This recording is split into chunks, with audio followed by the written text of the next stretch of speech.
Good morning again. This is Tony Nichols, Senior Pastor at Church Alive, Northwest Arkansas, located in Bentonville. I want to continue today what I began last week. It's called the valuable resource of time. This subject of time is so big, there's no way to cover all of this. I'm still learning and trying to apply, and there's so much I probably have not discovered. But I want to talk to you today about investing some time in your family and then winning some 2-minute and 5-minute victories. And I'll close with a suggestion on how to live a really fruitful and enjoyable life. First of all, in Matthew 5 and verse 16, it says this: "Your light must shine before people in such a way that they may see your good works and glorify your Father who's in heaven." It is a good work to have a healthy marriage. So as a man or a woman, we need to invest in our spouse. In the beginning, God created the family before He created work or ministry.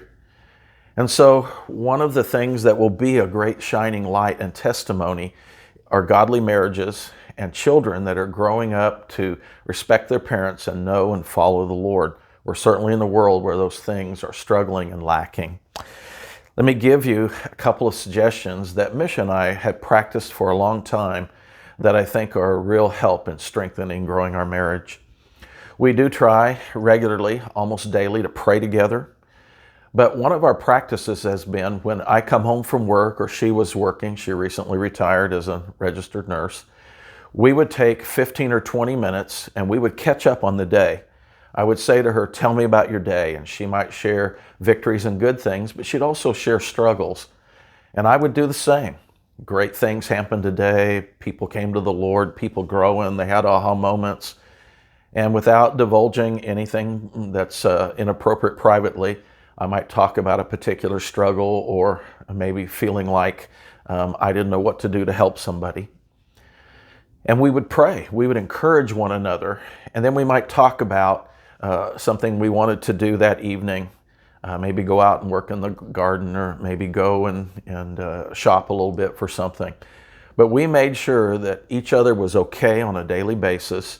We shared our victories and our struggles, and then we encouraged and prayed for each other. I want to encourage you to consider doing a catch-up time as you begin your evening. Another thing that we did is we were raising children, is that I required that all my kids ate a meal once a day, Sunday through Friday. A lot of Saturdays we were all gone, we were having fun, or they might be with friends and vice versa.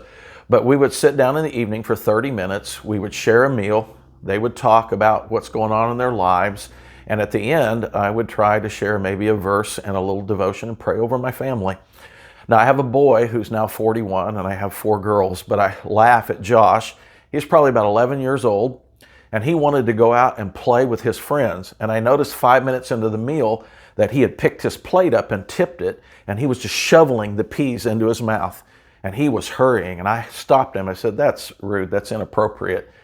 But I said, "You will sit here 30 minutes, even if you're done eating in 5, you will sit." Well, he kind of sulked.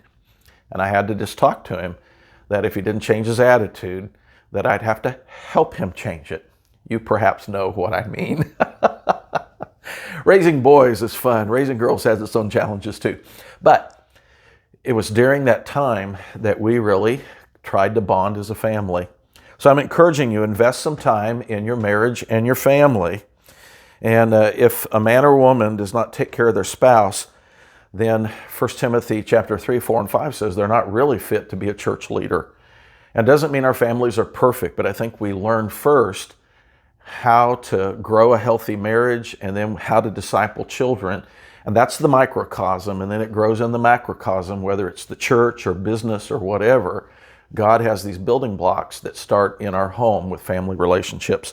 So invest in your family.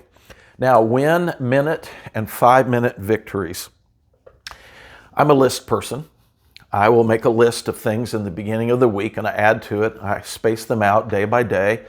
And I used to just pack my days, and at the end of the day, I would return phone calls, return emails, and I would do an appointment from 8 to 9, and 9 to 10, and 10 to 11, always in a hurry.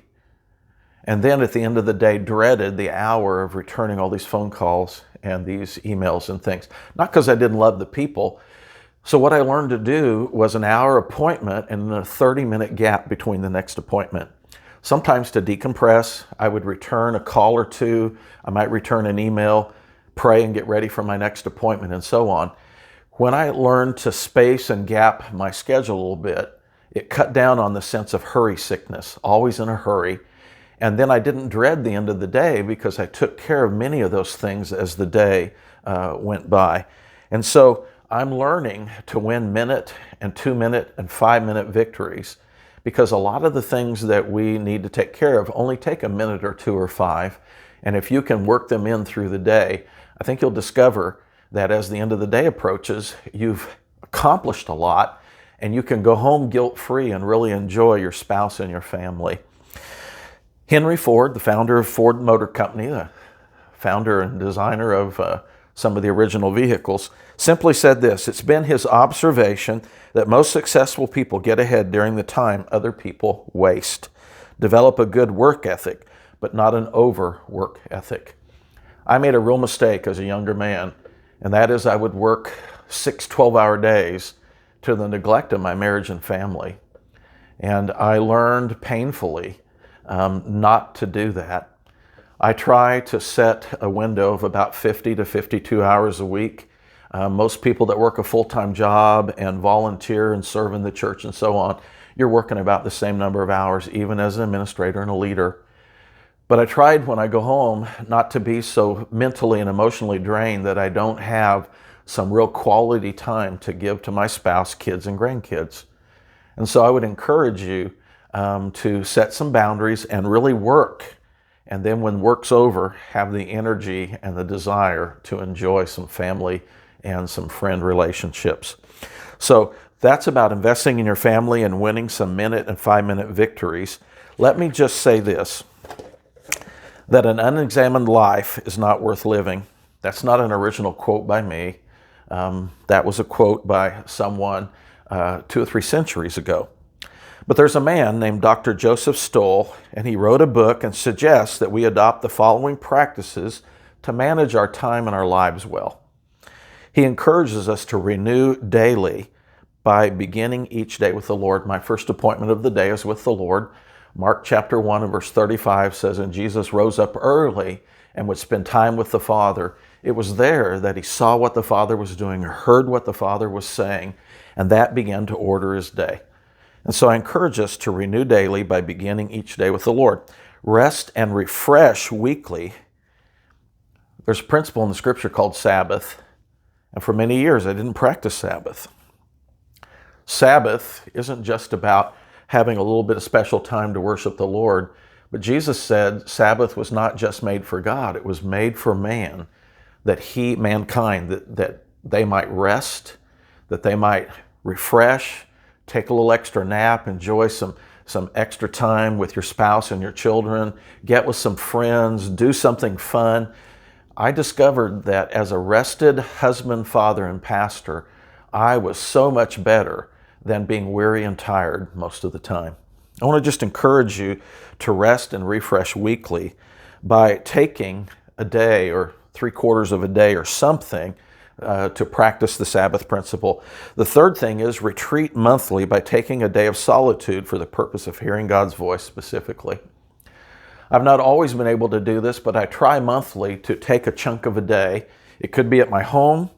I could get in my truck and drive somewhere at a park, on a lake, a pavilion, something, and just take a chunk of some hours with my Bible and a notepad and just talk to the Lord and ask Him for vision and direction for my life, my marriage and home, for the ministry, for some of the things that I do out of the country and some of these other nations. And I've discovered that if I will retreat monthly, that I really do have the privilege of hearing God and receiving meaningful direction that I believe is help to His people. The last thing is review annually by examining the previous year, checking to see if you've stayed focused on God's will and assignments for your life. My wife and I, 15 years ago, invested in a little timeshare. And I know for many people, timeshares have seemed to rip off, or they're not able to get the use out of them they thought. but we can arrange our schedules a little bit and go sometimes at non-peak times. It's worked for us.